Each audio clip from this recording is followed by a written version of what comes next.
Welcome to the November 2020 edition of 4 and 4.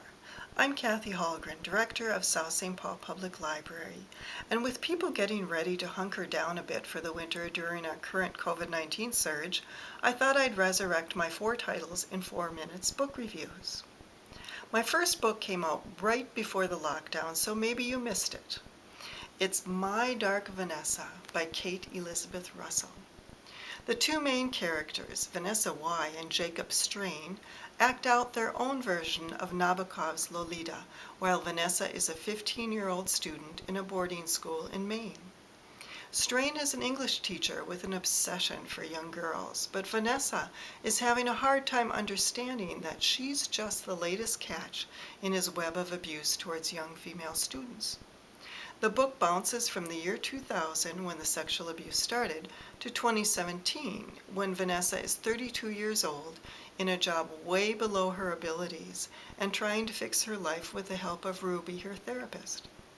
What captured my attention with this book is the lengths that Vanessa goes to protect herself from the truth of her past, even in the midst of persistent reporters, an attempt at an affair with her college professor, the horrified disbelief of her college roommate, and the furor of the Me Too movement.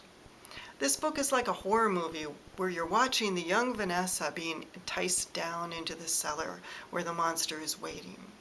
And you're yelling at her to turn and run, and the worst part is, you know you won't be able to get through to her. She refuses to listen to you. You will be left asking yourself why. Why is this intelligent girl, full of promise, so easily led? And why does she insist on reconnecting with Strain over the years? Why can't she let go when it's clear he did long ago? Not an easy read, but a compulsive one. And it's definitely a book that will make you think back on your school days and wonder if there was a Vanessa in your midst. My next book, The Second Sleep by Robert Harris, is labeled speculative fiction because the author is experimenting with the passage of time and accrued knowledge of a civilization. We're told it's April 1468 on the very first page, so you think you're about to read a historical novel, but as you read you realize that it can't be 1468, and yet people are living as if it were. Clues are tossed out along the way, but this is by no means a typical mystery, though there is an atmospheric foreboding quality to the novel. It's kind of fun. Young Father Christopher Fairfax is traveling to a small town in southwestern England because elderly Father Lacey has died, and it looks like it might be a murder. Father Fairfax has been directed to give Father Lacey a proper burial.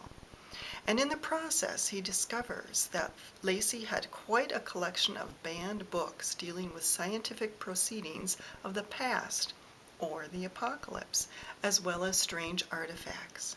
Soon you realize that this banned heretical time period is actually our time period.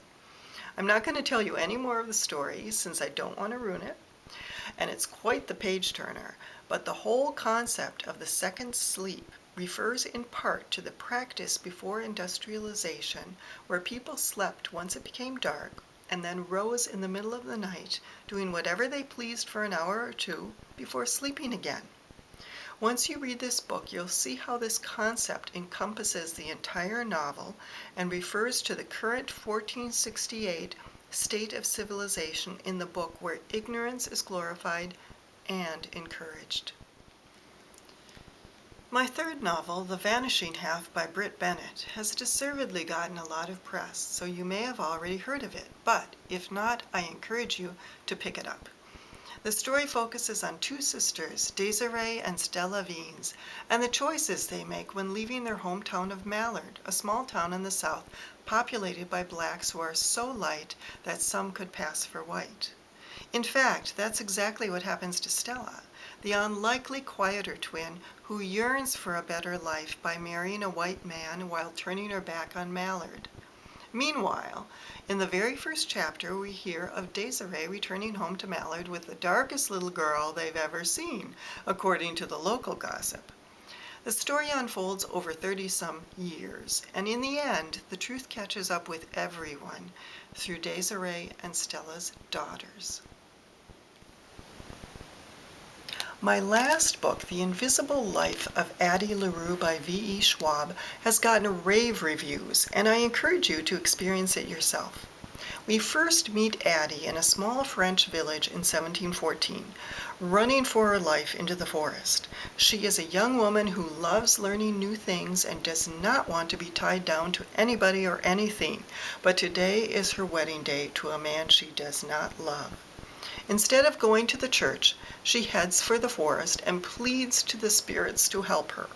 Fast forward to New York City, 2014, and Addie hasn't aged a smidge and has a remarkable talent for acquiring anything she needs just by taking it. But the one thing she truly needs and can't have is someone who loves her and remembers her. Can you imagine being a constant stranger to everyone? I guarantee you will enjoy this story about stories that spans 300 years. That's all for this edition of 4 and 4. Stay safe, everyone, and hope to see you again with 4 more titles in 4 minutes.